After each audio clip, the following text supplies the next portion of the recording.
수넴에 살고 있던 한 여인이 있었는데 그에게는 아들이 한 명이 있었습니다. 어느 날 그 아이가 아버지를 따라 추수밭에 갔다가 머리가 아프다고 해서 집으로 돌아오게 됐는데 어머니 품에 안겨 있다가 얼마 지나지 않아 그만 죽게 되었습니다. 갑작스런 아이의 죽음에 엄마가 얼마나 당황이 되었을까. 게다가 죽었다는 사실을 알고 난 뒤에 얼마나 절망스러웠을까. 그런데 그 아이가 죽은 상황에서 수넴 여인이 했던 행동이 조금 의아합니다. 여러분, 그런 상황에 여러분의 아이가 죽었다면 제일 먼저 누구에게 알릴까요? 당연히 남편이었을 겁니다.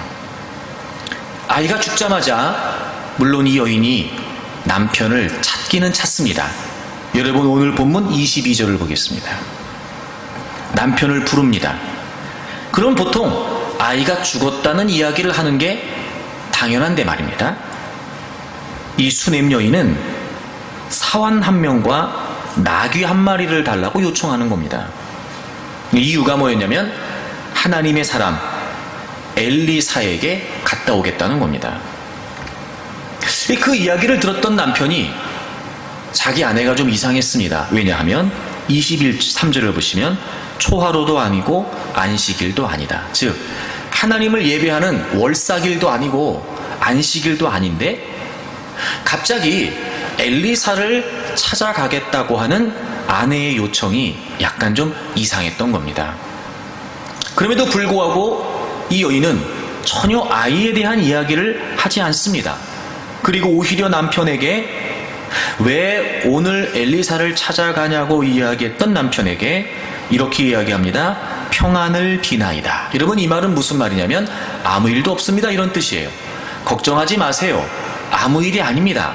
그냥 갔다 오려고요 라고 하는 겁니다. 그러니까 적어도 지금 이 여인은 아이가 죽었다는 사실을 남편에게 알리려고 하지 않는 의도를 갖고 있는 것이고, 지금 그 상황에서 무조건 하나님의 사람 엘리사를 찾아가려고 했던 겁니다. 갑자기 아들이 죽었습니다. 당황하고 무엇보다 절망할 수밖에 없는 상황에 이 여인이 다급하게 유일하게 했던 행동이 뭐냐면 엘리사를 찾아가는 거였습니다.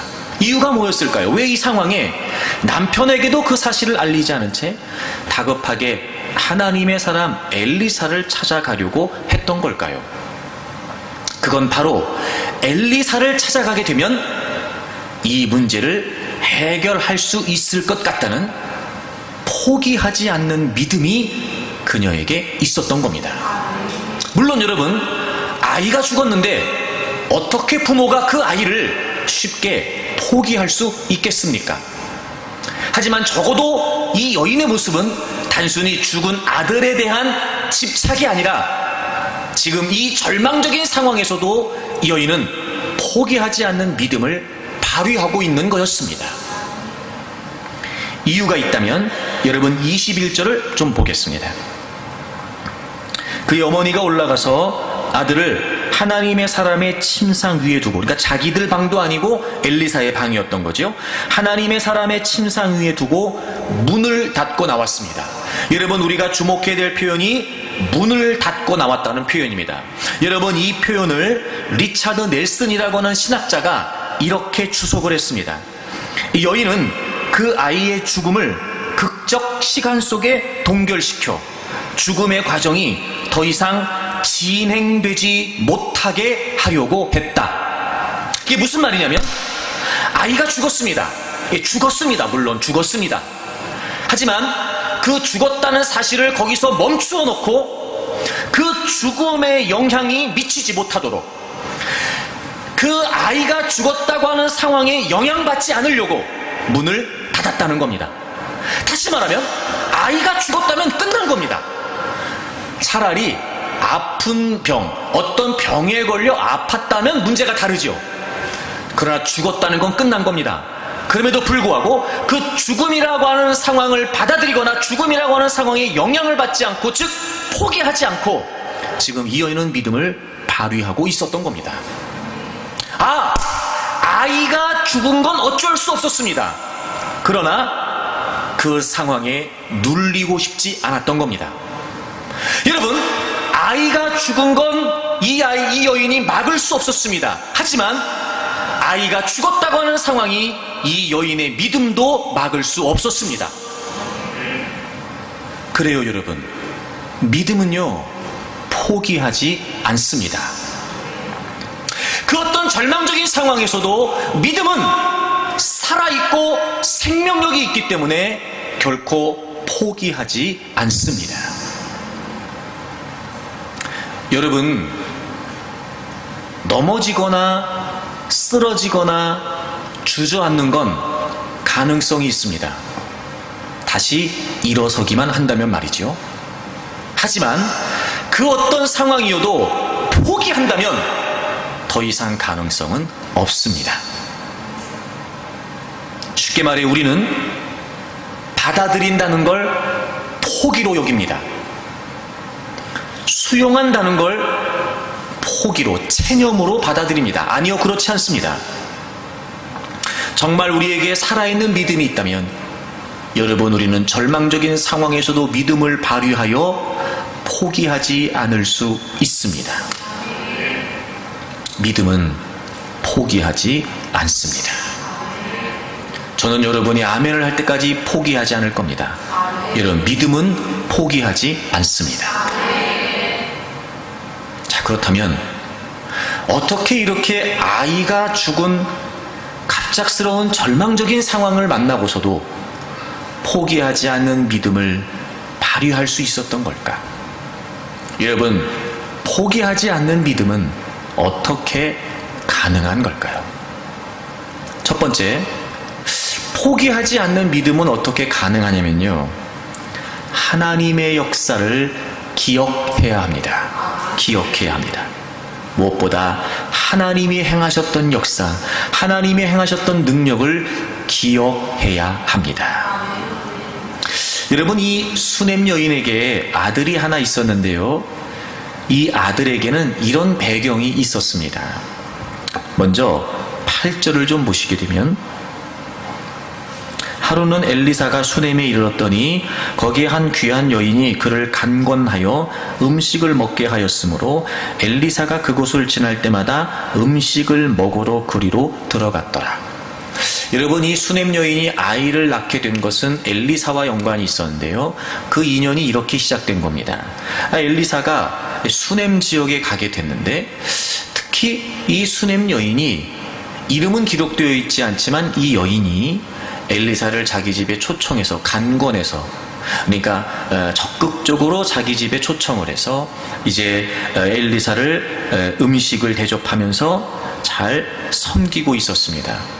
그래서 엘리사가 수넴 지역에 갈 때마다 이제 그 여인의 집에 머무르는 겁니다. 이유가 있었다면 이 여인은 엘리사가 하나님의 사람이라고 하는 사실을 알았던 겁니다. 그래서 하나님의 사람을 극진히 대접하게 되고, 그러다가 이제 어떻게 했냐면 계속해서 수넴 지역에 엘리사가 오니까 이제 아예 방을 하나 만들어서 엘리사가 올 때마다 그 방에서 머물게 했던 겁니다. 그런 대접을 받고 있었던 엘리사는 너무 고마운 나머지 이 여인에게 어떤 거라도 좀 해주고 싶은 마음이 들었던 거예요. 그래서 수넴 여인을 부르고, 내가 이렇게 대접을 받기만 할 수 없으니까 당신에게 뭔가 좀 해주고 싶습니다. 혹시 원하는 것이 있다면 좀 알려주십시오 라고 이야기를 하죠. 그런데 이 여인은 그 엘리사의 요청을 정중하게 거절하게 됩니다. 아닙니다. 나는 그런 거 바라지 않고 사실 그렇게 딱히 뭐 필요한 것도 없습니다. 괜찮습니다. 이렇게 이야기를 하게 됩니다. 그런데 그때 엘리사의 사환이었던 게하시가 엘리사에게 이런 이야기를 합니다. 14절을 보겠습니다. 엘리사가 이르되 그러면 그를 위하여 무엇을 하여야 할까 하니 게하시가 대답하되 참으로 이 여인은 아들이 없고 그 남편은 늙었습니다. 아들이 없고 남편이 늙었다. 여러분, 우리가 뭘 할 수 있냐? 일단 남편이 늙었다는 걸 보니까 결혼한 지 오랜 시간이 흐른 거예요. 그렇죠?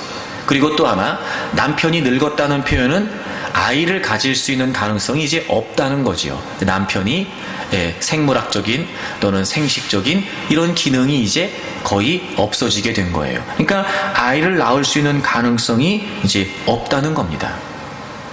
그러니까 오래 결혼 생활을 했는데 아이가 없었고 이제 남편도 늙어서 아이를 가질 수 있는 가능성이 없었던 겁니다.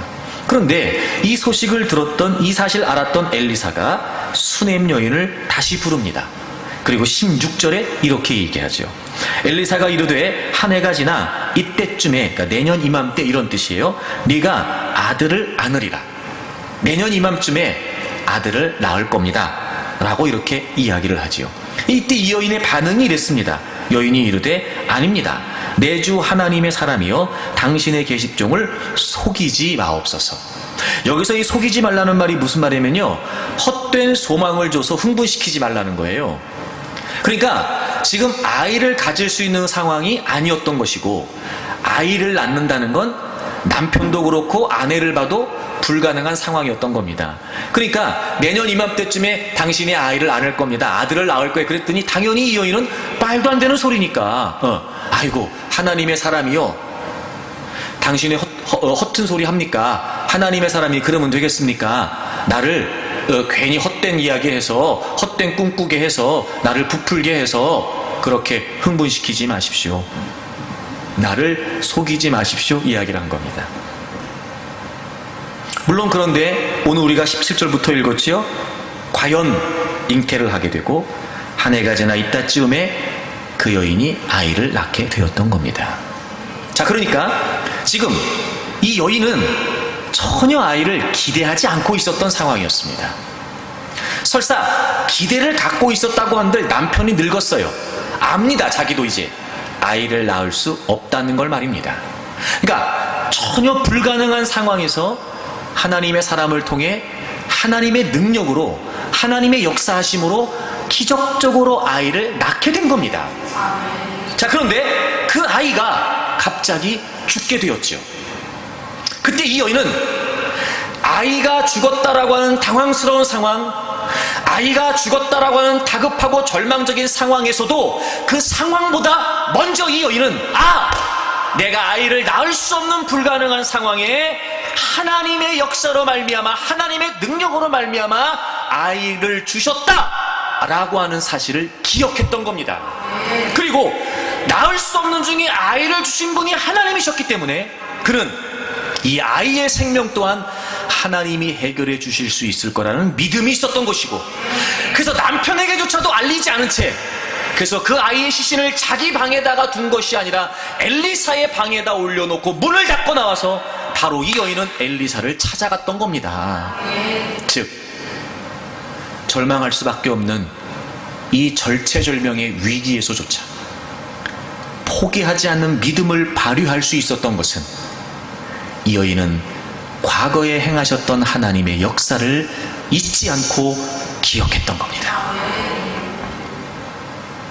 여러분, 누구나 다 이런 상황을 만나면 절망하게 될 겁니다.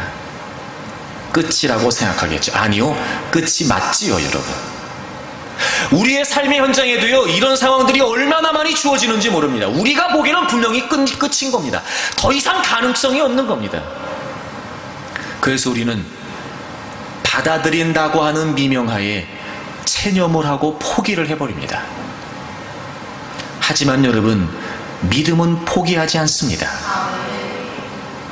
왜냐하면 지금까지 내 삶에 구체적이고 세밀하게 개입하셔서 역사하셨던 하나님의 역사가 분명하기에, 그 놀라운 하나님의 역사, 그 위대한 하나님의 능력을 경험했던 우리는 그 절체절명의 상황에서도 하나님의 능력을 기억하게 되고, 여러분, 우리는 얼마든지 포기하지 않는 믿음을 발휘할 수 있게 되는 겁니다.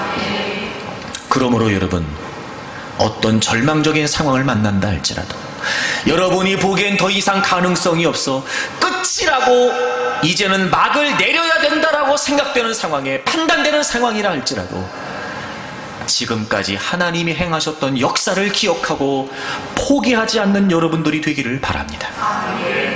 야, 다시 일어서기가 정말 힘들 것 같은데, 아우, 이런 상황이라면 또다시 일어서는 건 불가능할 것 같은데 라고 판단된다 할지라도 지금까지 여러분이 지금은 비록 넘어져 있을지 모르지만, 쓰러져 있을지 모르지만 그 자리까지도 걸어오게 하셨던 하나님의 능력을 기억하고 여러분 포기하지 마십시오. 그리고 다시 일어서기 위해 믿음을 발휘하십시오. 지금까지도 수많은 인생의 굴곡 가운데 우리를 또 일으키시고 붙잡아서 일으켜 세우시고 붙잡아서 또 일으켜 세우시고 이 자리까지 오게 하신 그 하나님의 역사가 지금 주저앉아 있는 우리에게도 능력이 될 줄로 믿습니다. 믿음은 그래서 여러분 포기하지 않는 거예요. 여러분, 다른 건 다 잊어도 좋은데요, 하나님이 우리에게 잊지 말라고 말씀하신 이것만큼은 꼭 기억했으면 좋겠습니다. 여러분, 이사야를 찾으세요. 이사야 44장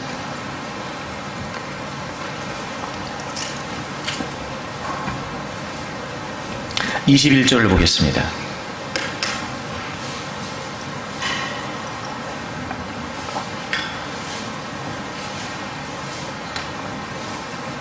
구약성경 1022페이지입니다. 이사야 44장 21절을 보세요. 야곱아 이스라엘아 이 일을 기억하라. 여기서 야곱아 이스라엘아, 물론 지금 이 표면적으로는 이스라엘 백성들, 그리고 여러분 하나님의 모든 백성들을 향해서 하나님이 선포하십니다. 야곱아 이스라엘아 이 일을 기억하라. 여러분, 다른 건 다 잊어도 좋은데요, 하나님이 꼭 기억하라고 말씀하신 이것만큼은 좀 기억했으면 좋겠습니다. 너는 내 종이니라. 내가 너를 지었으니 너는 내 종이니라. 이스라엘아, 너는 나에게 잊혀지지 아니하리라. 여러분, 다른 건 다 모르겠는데요, 하나님이 이것만큼은 기억하라고 하시네요. 여러분, 어떤 상황과 어떤 형편에서도요, 다른 건 다 잊어도 좋은데요, 하나님이 이것만큼은 꼭 기억하라고 말씀하시네요. 이스라엘아, 너는 나에게 잊혀지지 아니하리라. 여러분, 하나님은 그 어떤 상황에서도 우리를 잊지 않으신답니다. 그걸 기억하세요.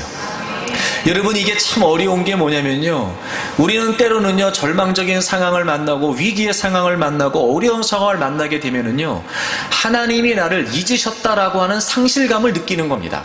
참 여러분, 이게 너무 힘들어요.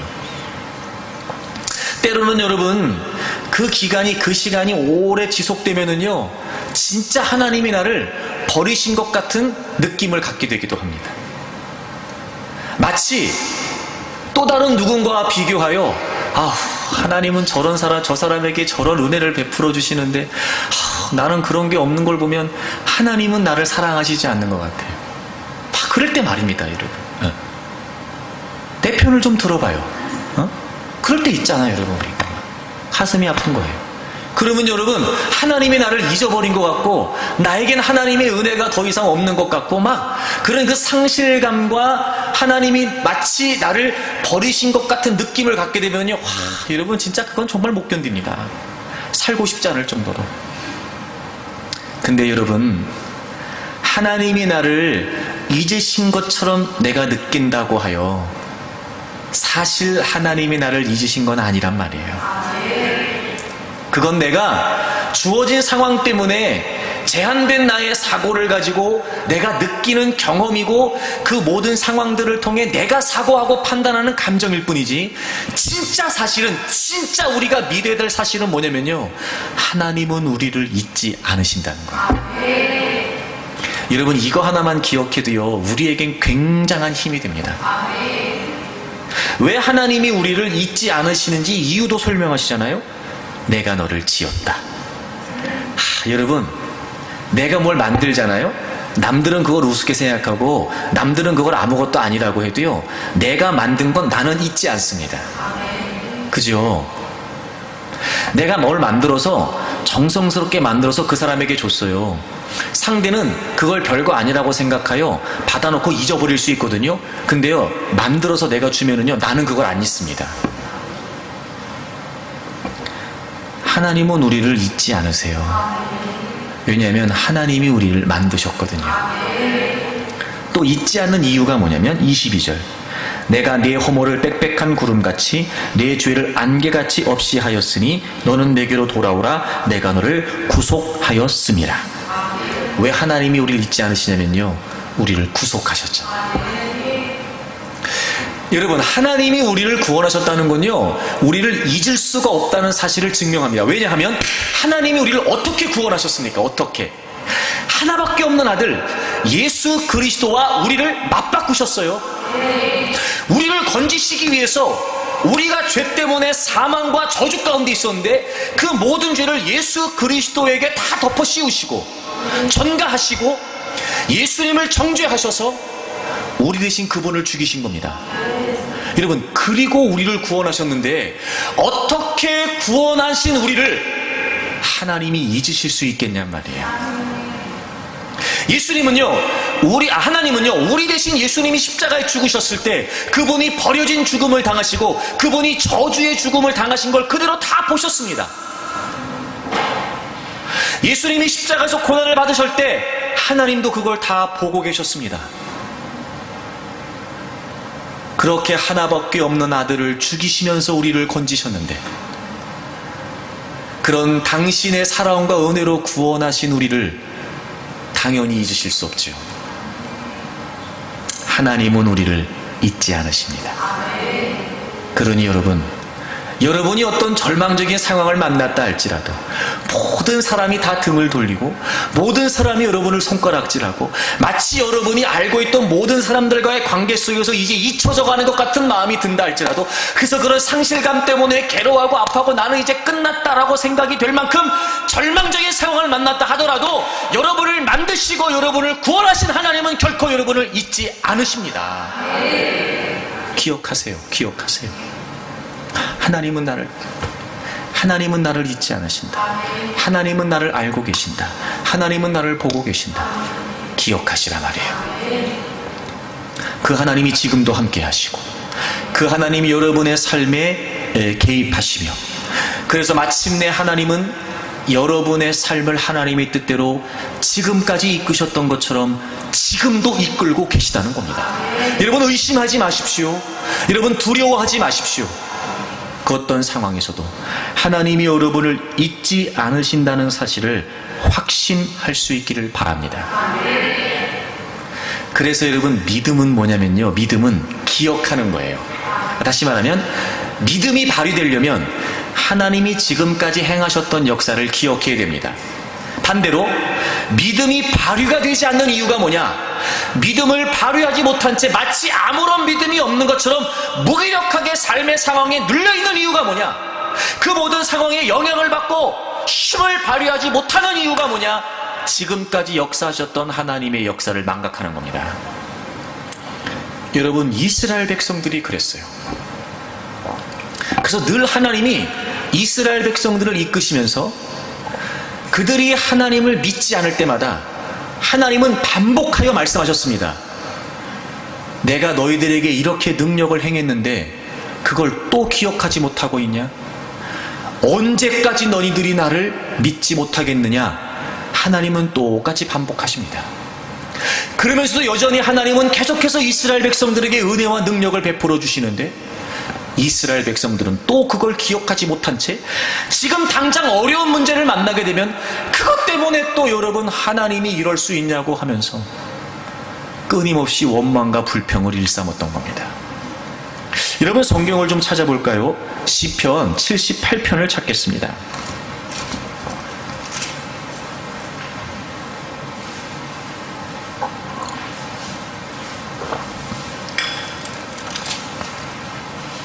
제가 지금 설명드린 내용을 골자로 하고 있는 시편 78편인데요. 몇 절을 보시냐면 11절을 좀 보겠습니다. 11절부터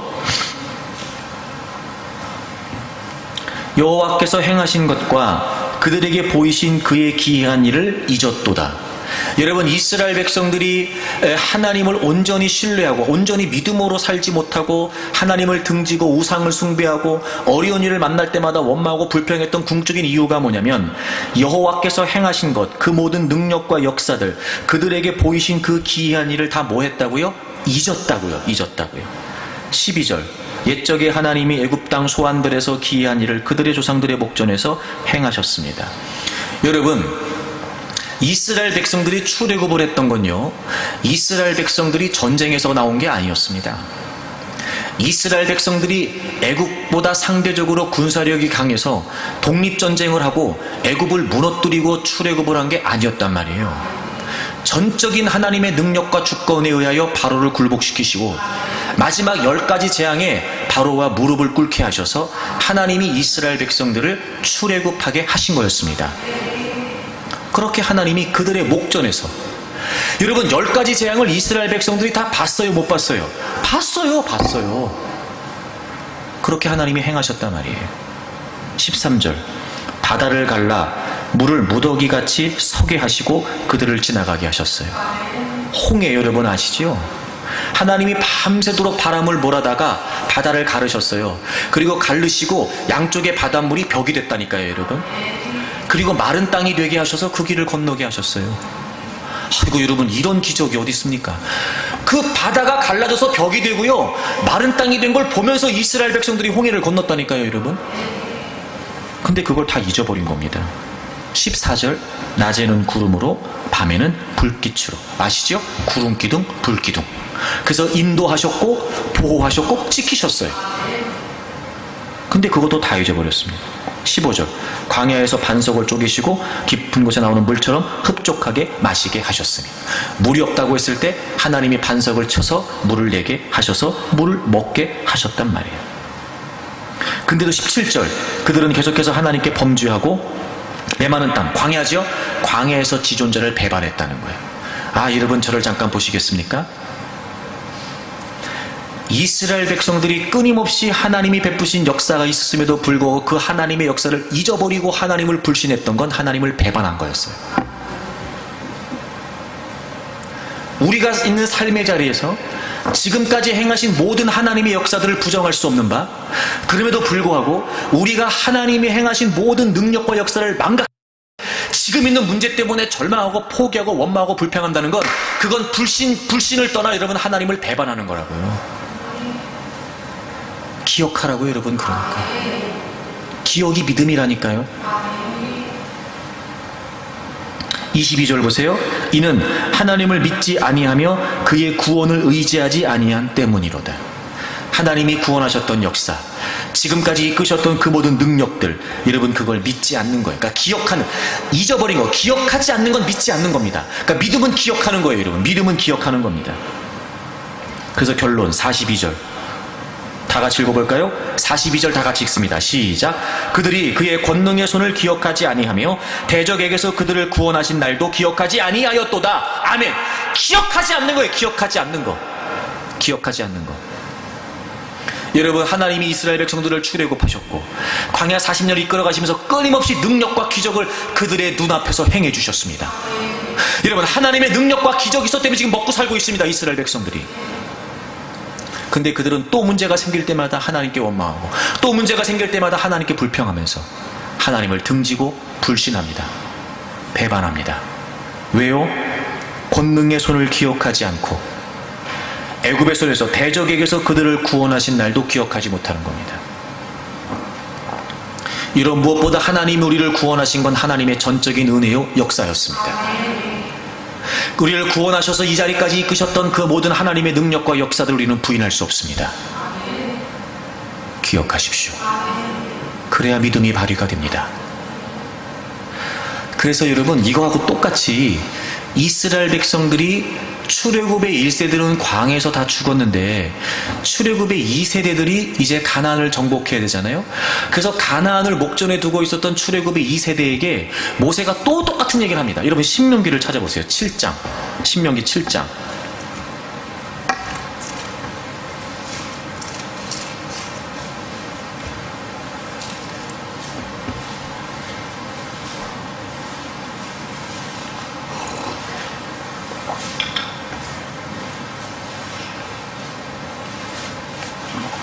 신명기 7장을 보세요. 17절. 네가 혹시 심중에 이르기를 이 민족들이 나보다 많으니 내가 어찌 그를 쫓아낼 수 있으리요 하리라마는. 여러분 잠깐 저를 보세요. 지금 출애굽의 2세대들이 이제 가나안 목전에 와 있습니다. 가나안이 다 보이는 곳에 있는 거예요. 근데 여러분 가나안은 그냥 주어진 게 아니죠. 들어가서 싸워야 됐단 말이에요. 이미 이스라엘 백성들은 가나안이 어떤 형편인지 압니다. 견고하고 튼튼한 성들이 있었습니다. 여러분 가나안의 본토 족속들은요 이스라엘보다 강대하고 힘이 셌습니다.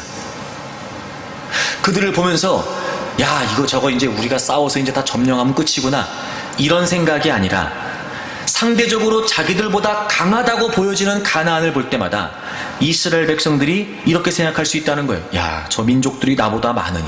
여기서 많다는 건 수요가 많다는 의미뿐만 아니라 힘이 세다는 의미겠죠. 야, 우리가 저걸 어떻게 정복하지? 우리가 어떻게 무찌르지? 어떻게 저들을 저 가나안을 쫓아내지? 와, 큰일 났네. 이렇게 너희들이 심중에 두려워할 수 있을 거다. 이 얘기예요. 그러나 18절 그들을 두려워하지 말고. 그 다음 보세요. 네 하나님 여호와께서 바로와 온 애굽에 행하신 것을 잘 기억하되. 자 보세요. 지금 현재 절망적인 상황, 두려운 상황, 불안한 상황이에요. 자기들이 보기에도 상대적으로 가나안은 정복하기가 쉽지 않은 사람들입니다. 당연히 두렵죠. 지금 현재 그렇습니다. 그런데 모세가 그들에게 두려워하지 말라고 말했던 근거는 다른 데 있지 않습니다. 과거에 지금까지 출애굽해서 너희들을 이 자리까지 인도하셨던 그 하나님이 행하신 모든 능력을 잘 기억하라는 거예요. 지금 현재 절망적이고 두려운 상황에서조차 믿음을 발휘할 수 있는 비결은 과거에 지금까지 내 삶에 행하셨던 하나님의 역사를 잘 기억하는 겁니다. 기억하는 거예요. 19절을 보실까요? 네 하나님 여호와께서 너를 인도하여 내실 때에, 즉 출애굽하실 때 네가 본 큰 시험과 이적과 기사와 강한 손과 편팔, 출애굽부터 시작해서 광야 40년 동안 하나님이 너를 인도하실 때 보이셨던 이적과 기사와 그 하나님의 강한 손과 편팔을 기억하라. 그러면서 이렇게 얘기합니다. 네 하나님 여호와께서 네가 두려워하는 모든 민족에게 그와 같이 그 과거에 역사하셨던 것처럼 출애굽해서 여기까지 이끌어오실 때 하나님이 능력과 기적과 이사를 행하셨던 것처럼 그와 같이 하나님이 너가 지금 두려워하고 있는 그 모든 가나안 민족들에게 그대로 행하실 거라는 거예요. 자, 여러분 보세요. 우리가 놓치는 게 뭐냐면 그럼에도 불구하고 변함없이 하나님이 나와 함께 하신다는 사실을 놓치는 겁니다. 여러분 보십시오. 출애굽을 이끄셨던 하나님은 지금도 이스라엘의 하나님이십니다. 가나안을 목전에 두고 그들이 두려워할 수 있고 절망할 수 있으나 그럼에도 불구하고 출애굽을 행하셨던 하나님은 지금도 그들의 하나님이시고, 광야 40년을 이끄시면서 다양한 많은 기적과 이적을 통하여 그들을 이 자리까지 이끄셨던 하나님은 지금도 변함없이 이스라엘의 하나님이신 겁니다. 그렇기 때문에 놀라운 건 그 하나님이 너희들이 지금 두려워하고 있는 그들에게도 이제까지 행하셨던 것처럼 역시 행하실 것이라는 거예요. 그러니까 여러분, 우리의 문제가 뭐였냐면요, 하나님이 나와 함께 하신다는 사실을 내가 신뢰하지 못하는 거예요. 그래서 여러분, 고린도후서 13장을 찾아보세요.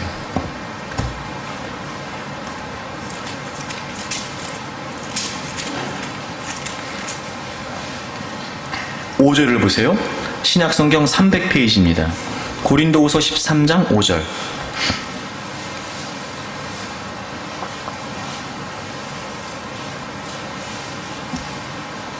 고린도후서 13장 5절입니다. 너희는 믿음 안에 있는가 너희 자신을 시험하고 너희 자신을 확증하라. 여러분, 우리는요 끊임없이 날마다 모든 삶의 자리에서 우리 믿음을 살펴야 됩니다. 우리의 믿음을 성찰해 봐야 돼요. 점검해 봐야 됩니다. 그게 뭐냐면 예수 그리스도께서 너희 안에 계신 줄을 너희가 스스로 알지 못하느냐. 그렇지 않으면 너희는 버림받은 자니라. 자, 여러분 저를 보세요. 믿음을 점검하는 게 뭔지 아세요? 주님이 지금도 변함없이 나와 함께 하신다는 사실이 확신되고 깨달아지고 믿어지면 내가 믿음 안에 있는 거예요. 근데 이런저런 이유와 상황 때문에 하나님이 나와 함께 하시지 않는 것처럼 느껴지는 건 지금 우리가 믿음 안에 없는 거예요. 가나안을 목전에 두고 지금 당장 그 땅을 정복해야 된다는 이스라엘에게는 부담일 겁니다. 두려움이겠죠. 하지만 하나님은 지금까지 행하셨던 것처럼 너희들이 두려워하고 있는 그들에게도 하나님은 그와 같이 행하실 것이라고 말씀하시면서 하나님은 변함없이 이스라엘의 하나님이시며 출애굽을 하시고 출애굽을 행하시고 여기까지 이끄셨던 하나님이 함께 하셨던 것처럼 너희들이 지금 가나안이라고 하는 두려운 상황에 맞서고 있으나 지금도 그 하나님이 함께 하신다는 거예요. 그러니까 두려워하지 말라는 겁니다. 여러분 기억해야 됩니다. 기억하십시오. 지금까지 아무런 문제가 없었습니까? 여러분의 삶에 지금까지 절망할 만한 상황들이 없었나요? 여러분의 삶에 지금까지 믿음으로 살면서 부딪히는 문제들이 없었습니까? 시련과 시험이 없었습니까? 있었겠지요. 여러분 그런 문제를 만날 때마다 끝이다라고 생각했던 적은 없었습니까? 그런 문제를 만날 때마다 여기서 끝났다, 난 다 끝났다라고 주저앉았던 적은 없었습니까? 여러분 그런 사람을 만날 때마다 포기하고 싶었던 적은 없었습니까? 왜 없었겠습니까? 있었지요. 근데 놀라운 건 지금까지도 하나님이 역사하셨어요. 기억하십시오. 다른 건 다 잊어뒀습니다. 놀라운 하나님의 은혜로 하나님은 여러분을 구원하셨습니다. 잊지 마십시오. 그리고 끊임없이 기억하세요. 그래서 여러분 어떤 삶의 현장에서도 하나님은 나와 함께 하십니다.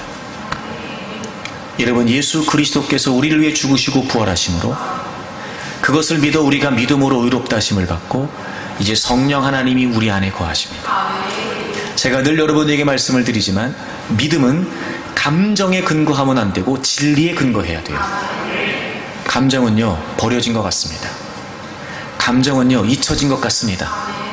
감정은요 은혜가 여러분 멈춘 것 같습니다. 감정은요 하나님이 나를 외면하시는 것 같습니다. 하나님조차 나에게 등을 돌리신 것 같습니다. 감정은 그래요 여러분. 하지만 그렇지 않습니다. 진리는 하나님은 변함없이 영원히 나와 함께 하십니다. 지금도 말이죠. 그러니까 우리는 끊임없이 지금은 당장 하나님이 함께 하신다는 사실이 느껴지지 않을 만큼 불안하고 두렵고 절망적인 상황 가운데 있다 할지라도 지금까지 내게 행하신 하나님의 놀라운 역사들, 지금까지 하나님이 베푸셨던 이적과 기사들, 그 누가 봐도 정말 그때 그 역사는 하나님이 하셨다라고밖에 설명이 안 되는 그 모든 하나님의 은혜들 말입니다. 기억하세요. 기억하세요. 그리고 지금 만나고 있는 절망적인 상황에서도 포기하지 않는 믿음을 발휘하십시오. 그런 걸 보면 말입니다, 여러분. 진짜 원수마귀가 노리는 건 뭐냐면요. 그런 절망적인 상황을 통해 우리의 믿음의 이성을 마비시키는 겁니다. 분명히 하나님이 기적 가운데 출애굽을 하게 하셨어요. 근데 지금 내 앞에 당장 놓여져 있는 문제 때문에 그걸 기억을 못하는 겁니다, 여러분. 아니 여러분 마지막 10번째 재앙은요 애굽의 첫째 것들은 다 죽어나갔습니다.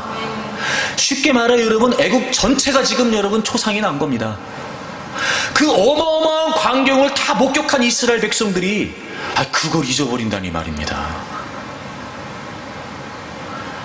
40년 내내 여러분 이스라엘 백성들의 머리 위에 구름기둥 불기둥이 있었다니까요. 아이고 여러분 근데요 그 머리 위에 구름기둥 불기둥이 떠 있는데도요 하나님이 역사하지 않는다고 불평했다니까요. 이야 여러분 우리가 만나고 있는 모든 상황을 통해 원수마귀가 노리는 게 뭐냐면요 우리의 신앙의 이성을 마비시키는 거예요. 그래서 분명히 하나님의 역사였고 하나님의 능력이었고 내가 체험했고 부정할 수 없었고 그래서 그건 하나님이 하셨다라고 감사했고 찬양했고 은혜라고 목소리를 높였던 그 모든 상황들까지라도 기억하지 못할 만큼 우리의 믿음의 이성을 원수마귀가 마비시키는 겁니다. 그리고 우리로 하여금 그 모든 상황에 꽉 붙들려 꼼짝달싹을 못하는 겁니다. 꼼짝달싹을. 그리고 그 모든 상황에 그 절망적인, 그 두려운, 그 부정적인 영향력에 휩싸여 믿음은 발휘하지도 못한 채 아유 끝났다 가지껏 내가 그럴 줄 알았다. 내가 그럴 줄 알았어. 아유 내 인생이 그러면 그렇지 무슨 좋은 날을 보겠다고 내가 이렇게 내가 수고를 하나. 스스로 자포자기하게 만드는 거예요. 속지 마십시오 여러분. 기억하세요. 그래서 기도해야 되는 거예요. 빌립보서 4장을 찾으세요.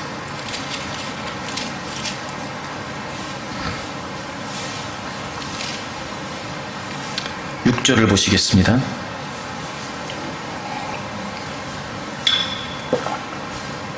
아무것도 염려하지 말고. 자 여러분, 제가 여러분이 그런 절망적인 상황을 만났을 때마다 어떻게 기도해야 되는지를 알려드리려고 그래요. 아무것도 염려하지 말고 다만 모든 일에 기도와 간구로 너희 구할 것을 감사함으로 하나님께 아뢰라.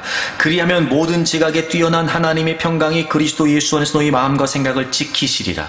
자 보세요. 기도해라. 그러면 너희의 마음과 생각을 하나님의 평강이 지키신다는 거예요. 저는 보십시오. 그런 우리가 염려할 수밖에 없고 절망할 수밖에 없고 그리고 우리가 포기할 수밖에 없는 상황에서 우리가 기도를 할 때 말입니다. 우리는 무엇을 위해서 기도하는 거냐면 단순히 그 상황이 바뀌고 그 형편이 바뀌고 그 상황이 뒤집어지기 위해서 기도하는 것이 아니라 염려할 수밖에 없고 포기할 수밖에 없는 내 마음과 생각을 하나님의 평강이 지켜주시기를 위해서 구하는 거예요. 하나님 두렵습니다. 나 이대로 끝내야 되려 봅니다. 하나님 더 이상 못하겠습니다. 아니 뭘 더 합니까 내가? 그냥 여기서 포기하면 안 됩니까 하나님? 라고 시작하는 겁니다. 왜? 지금 내 상황이 그렇거든요. 거짓말할 거 없고 포장할 거 없습니다. 하나님 앞에 있는 그대로 하나님 남들이 보기에는 이까짓 거라고 말할지 모르지만 나는 아무것도 아닌 그 상황 하나 때문에 나는 더 이상 못 해먹겠습니다 하나님. 나 너무 실망됩니다 하나님. 나 포기하고 싶습니다 하나님. 그리고 기도를 시작하는 거예요. 하지만 우리의 기도가 거기서 끝난다면 그게 넋두리지 기도겠습니까? 서서히 하나님을 기억하십시오. 그런데 하나님 생각해 보니까 그때 이보다 더 큰 일도 있었네요. 하나님 생각해 보니까 그때는 더 절망적인 상황도 있었네요. 그때 그래서 내가 한강다리 갔었는데 하나님 그때 하나님이 도우셨군요. 기억하세요. 그리고 알겠습니다 하나님. 모든 지각에 뛰어난 하나님의 평강이 설명드릴게요. 내가 만나고 있는 모든 상황을 내 육적인 이성과 경험과 또 지성과 그 모든 것들을 통해 느끼는 감각, 나의 모든 지각보다 뛰어나신 하나님의 평강이 저를 좀 지켜주십시오. 막 몸부림을 치는 거예요. 그 하나님의 평강을 맛보고 싶습니다. 그 하나님의 평강을 제가 경험하고 싶습니다. 하나님을 기억하고 하나님이 행하신 역사들을 떠올리면서 하나님, 그 하나님의 평강으로 저를 좀 붙들어 주십시오. 막 하나님께 매달리는 거예요. 아무것도 염려하지 말라 그러셨지요? 여러분 이건 억지로 되는 게 아니라요. 하나님께로 시선이 옮겨가면 옮겨갈수록 염려는 사그러들게 돼 있어요. 네, 그래서 하나님께 아뢰라는 거예요. 하나님을 보면 됩니다. 하나님을. 왜냐하면 여러분 문제를 바라보면 문제가 전부인 것 같지만 하나님을 바라보게 되면 문제보다 하나님이 크다는 걸 우리가 깨닫게 되거든요.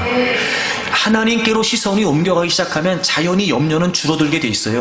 다시 말해 여러분이 기도하지만 여전히 염려와 근심 가운데 사라져 있다는 건 여러분의 기도가 기도다운 기도가 되지 못하는 겁니다. 넋두리일 뿐이지. 정말 여러분 살아계신 하나님을 주목하여 그 하나님의 능력을 기억하고 떠올려 하나님의 평강을 구하는 기도를 한다면 당연히 염려는 사그러들게 돼 있습니다. 그리고 그 하나님의 평강이 나에게 힘을 주지요. 그 하나님의 평강이 다시 일어설 수 있는 능력을 주십니다. 여러분, 이미 하나님의 평강이 마비된 그런 여러 가지 절망적인 상황 때문에 마비된 내 신앙을 회복하기 때문에, 내 믿음을 다시 회복하기 때문에 그 하나님의 평강 안에 힘을 얻게 됩니다. 그리고 끝날 것만 같던 상황 속에서 마치 한 줄기 빛이 보이는 것처럼 하나님의 평강 안에 하나님이 우리에게 희망을 주시는 겁니다. 칠흑 같은 어둠 속에 한 줄기 빛이 무슨 의미가 있을까 싶으나, 여러분, 그 빗줄기를 따라가게 되면 통로를 만나는 것처럼 지금 우리가 사방을 둘러보면 절망할 수밖에 없는 상황이지만 평강 가운데 하나님이 비추신 한 줄기 빛을 바라보고 따라가기 시작하면 반드시 문제는 해결된다는 겁니다. 그러니 여러분, 기도는 이렇게 하는 겁니다. 다윗이 그랬어요. 시편 143편을 찾아보세요. 자, 여러분도 이제 이렇게 기도하십시오. 시편 143편.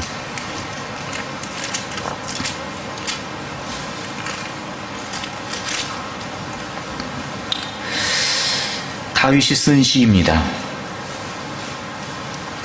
지금 상황이 어떤 상황이냐면 3절, 원수가 내 영혼을 핍박하며 내 생명을 땅에 엎어서 나로 죽은 지 오랜 자같이 나를 암흑 속에 두었나이다. 여러분, 지금 이 시를 쓰고 있는 다윗의 심정이 이해가 되십니까, 여러분? 내가 얼마나 핍박을 받았든지 마치 내가 땅에 엎어져 죽은 지 오랜 것처럼 내가 지금 암흑 속에 있게 되는 겁니다. 암흑 속에. 4절, 그러므로 내 심령이 속에서 상하며 내 마음이 내 속에서 참담하니이다. 느껴지세요, 여러분? 이 느낌이? 네. 뭔 얘기를 하면 반응을 좀 보여보세요. 그래서 다윗이 기도하는 거예요. 1절, 여호와여 내 기도를 들으시며 내 간구에 귀를 기울이시고 주의 진실과 의로 내게 응답하소서. 그러니까 이런 상황에 하나님 응답하세요 라고 기도하는 이 심정이 얼마나 애절했을까.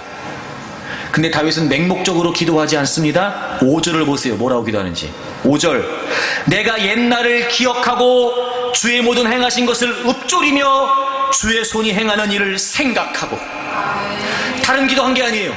지금 자기는 죽은 지 오랜 자처럼, 암흑 속에 있는 자처럼 참담하고 상한 마음으로, 상처받은 심령으로 막 그렇게 힘들고 괴로운 절망 가운데 있습니다. 하나님, 저의 기도를 좀 들어주십시오라고 기도했던 다윗은 다르게 기도하지 않았습니다. 지금까지 하나님이 내게 역사하셨던 것들을 기억하면서 그걸 읊조린다. 계속 고백하고 되뇌이는 거예요. 하나님 그러셨지요. 하나님 그때 그렇게 하셨어요. 하나님 그런 중에 나를 보호하셨지요. 맞다, 하나님이 그렇게 말도 안 되는 역사를 베푸셨어요. 계속 되뇌이는 거. 고백하고. 그리고 그는 이렇게 얘기합니다. 6절 다 같이 읽어요. 6절 다 같이 읽겠습니다. 시작. 주를 향하여 손을 펴고 내 영혼이 마른 땅같이 주를 사모하나이다. 그래서 이제 오직 기대할 수 있는 건 하나님밖에 없어요. 주를 향하여 손을 펴고 내 영혼이 마른 땅같이. 이게 무슨 의미겠어요? 마른 땅이, 가문 땅이 비를 기다리는 것처럼 내 심령이 메마른 땅같이 주님의 담비를 사모합니다. 이걸 갈망하는 거. 그러니 여러분, 하나님의 역사가 기억되지 않는데 어떻게 믿음이 발휘될 수 있고, 하나님이 행하신 일들이 망각되어 있는데 어떻게 우리가 기도할 수 있겠습니까?